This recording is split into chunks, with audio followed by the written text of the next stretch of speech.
o Brasil é o maior exportador de soja do mundo, o maior plantador de soja do mundo. O Brasil é responsável por 74% do consumo de soja no mundo. O Brasil planta 47 milhões de hectares de soja. O INCRA é dono de 94 milhões de hectares. Aí você vem dizer que o MST precisa invadir fazenda, casa, propriedade. O governo tem 94 milhões de hectares em terra produtiva para dar aos sem terras, chamar a turma do MST. Aí a turma do MST está querendo o quê? Fazer agora o abril vermelho? Eu concordo com tudo, mas isso não. Só me falta mais essa agora. Não mais nada, né? Pois é, aqui ó... nada contra governo, nada a favor de governo, mas isso aqui é completamente errado. Sem ser partidário, nada disso, pelo contrário. Você lembra ali os 400 mil títulos de terra que foram entregues ali no governo do ex-presidente Jair Bolsonaro? Lá? Sim. Foram entregues 400 mil títulos de terra. Quer dizer, os caras têm o documento. Os caras têm documento. E outra situação, o que eles invadem fazenda que hoje dizem que são produtivas ou não são produtivas, primeiramente, se desse as fazendas para toda a turma do MST trabalhar hoje, eles não teriam capacidade técnica para operar os implementos. 41 mil títulos, só para... 41 mil títulos, olha só, cara. O INCRA tem 94 milhões de hectares para dar para as pessoas que estão sem terra. Então, eu estudei sobre isso para falar sobre isso quando as pessoas falam do Brasil, que é o seguinte, tempos atrás eu visitei clientes no Canadá e falava-se muito que as pessoas não tinham terra. E tem um brasileiro que é um cliente nosso, há 34 anos, 35 anos ele mora no Canadá, e eu fui lá para vender para uma colônia de brasileiros no Canadá. E todos eles naquele, falta terra para as pessoas do Brasil, e MST, não é MST. Eu disse, não.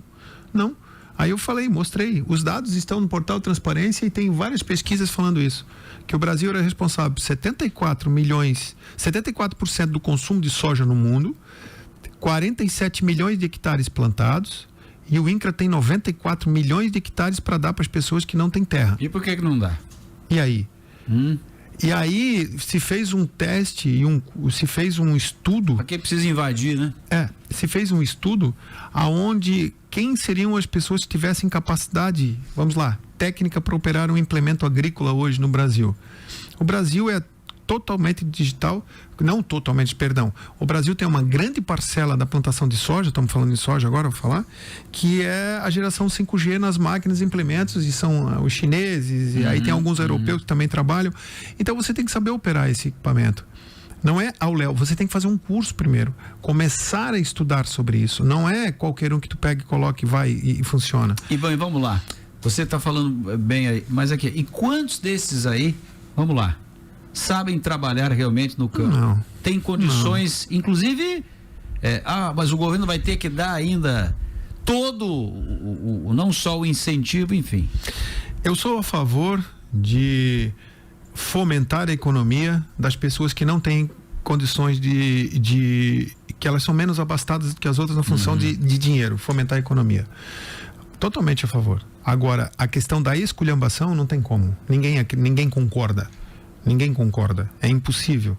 Isso para mim hoje é uma situação de quando diz, e eu estava em Aparecida um dia, e aí o padre falou que tinha 30 milhões de pessoas passando fome no Brasil. Isso é uma vergonha. Isso não existe.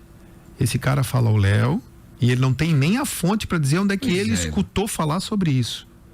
30 milhões de pessoas passando fome é mais da metade da população brasileira que é pobre, que não é verdade, que estão na pobreza. Na linha da pobreza. Na linha da pobreza. A miséria é passando fome. A Argentina, ela tem 40% da população passando fome, mas olha a catástrofe econômica que estava na Argentina. E veja, e lá eles têm 55% de pobres. E aí o Brasil tem 30 milhões nessa extensão territorial do Brasil, cara, imagina, nunca. Então, alguns números que se joga ao léu, que muitas vezes os caras não dizem a fonte. Claro, eu estava lá em Aparecida assistindo a missa, da Orlando Brandes falou tal. Eu disse, pô, o cara tá equivocado. Digamos, ele não está errado, né? A eminência não está errada, ela está equivocada, né? É o inverso, uma forma mais delicada. Então, é umas coisas que muitas vezes se falam. E a velha história da política é que o cara chega aqui e larga um monte de números aqui, fala um monte de história. Ninguém contesta. Ninguém contesta. Né? Seja por desconhecimento. Isso. Ou por outros, né?